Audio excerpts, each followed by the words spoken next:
Greetings to those who watch below, and welcome to day 3 of my week of fear. Today's video is about aerophobia, the fear of flying. For years and years, mankind dreamed of being able to soar in the air like the birds, and now we can. However, that dream that we once had can be a true nightmare for those who are afraid of flying. We'll find out why with today's tale, My Last Flight, by Seinfeld Lover 98. Mornings. I hate them. I've been getting up early my whole life.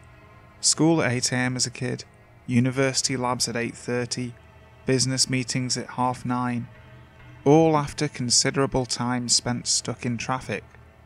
I've always hated mornings, but been forced to endure them my entire life. During the much anticipated haven of the weekends, I always relished the opportunity to sleep almost into the afternoon. Unfortunately, this week my opportunity for slumber has been disturbed by a trip. This morning I awoke at 5:15 to catch the early flight to Tokyo. Being that I live in Denver, this means I had to be at the airport well in advance of my flight. I arrived shortly after 6 AM. It was still dark when I checked my bags with the less than hospitable desk agent and was borderline violated by the security personnel, but I could see the weak ring of dawnlight rising over the horizon as I boarded my flight.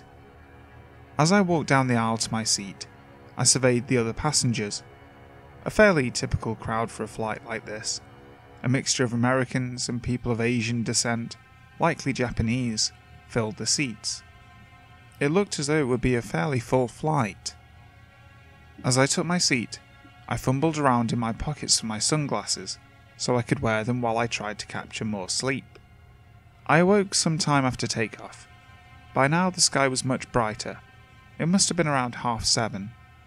I stood up feeling even more groggy than before and headed to the washroom. I relieved myself and then began walking back to my seat when I heard screaming and stressed conversation coming from the front of the plane. I walked past my seat and into the first class cabin, noticing that no flight attendant tried to stop me, and saw a group of people standing looking out the windows on the left side of the plane. People were talking anxiously amongst themselves as I moved to the left side of the plane to get a look at what all the fuss was about. I leaned over to get a look out the window, accidentally violating a sleeping passenger's personal bubble, and saw why people were so shocked. There were 2 suns. 2 identical suns lit the sky right next to each other, sitting above the horizon. I had to blink over and over again to make sure I wasn't seeing some sort of illusion.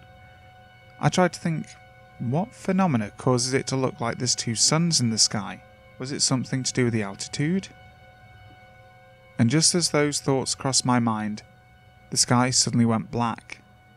The 2 suns I was staring at disappeared, and the entire sky went dark. This wasn't like it was night time, or that something was blocking the windows. There were no city lights below or stars above, and I could clearly see the strobes still blinking at the end of the wing. I stood back, looked around the plane at the other passengers, but they all seemed as confused as I was. Just what the fuck was going on? Right then, the PA system kicked on, and the pilot began addressing the passengers. "Good morning, ladies and gentlemen. It seems we're experiencing some interesting weather phenomena this morning, but we're still on course and everything looks alright up here. Thanks, folks." Those words were less than assuring. After a moment, the cockpit door opened, and the pilot stepped into the galley to talk with the flight crew. They all looked pretty confused and stressed as they talked, trying to remain calm. I wasn't about to wait to find out what was going on, so I approached the group.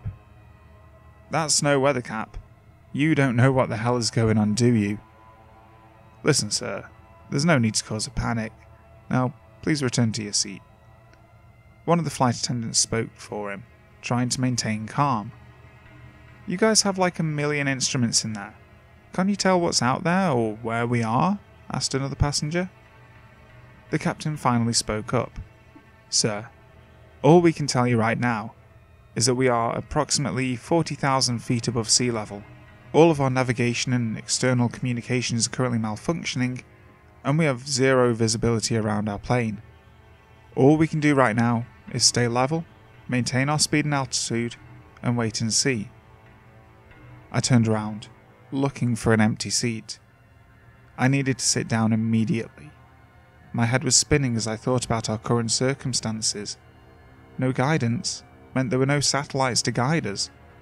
No communications, which meant there was no one to receive our communications or respond to them. No visibility. What the hell would cause absolute darkness around the plane at almost 8 AM?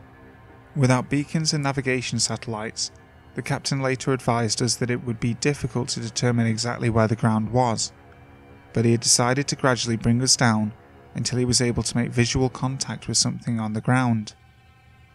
We were travelling around 300 miles an hour, could still hear the engines, feel every turn, acceleration, deceleration, and descent. But after about an hour of constant descent, the pilot returned into the forward galley. He looked much more concerned this time.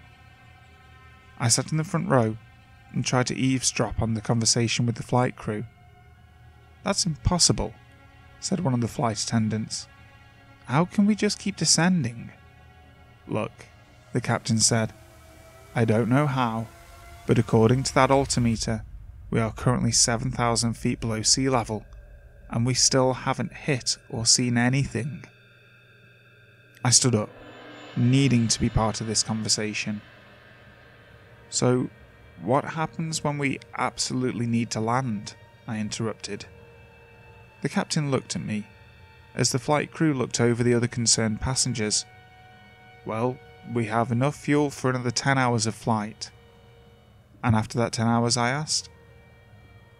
"Well then, we'll just have to pray," he said, looking on gravely.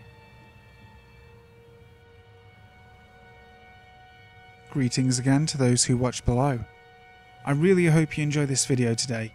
If you did, please make sure to like, share, comment, and subscribe to the channel. And if you're already subscribed, make sure you hit that notification bell. That way you'll know when the latest creepy video hits. If you have a tale that you want telling, please make sure you let me know via my email in the description box below. So, until next time, sleep tight.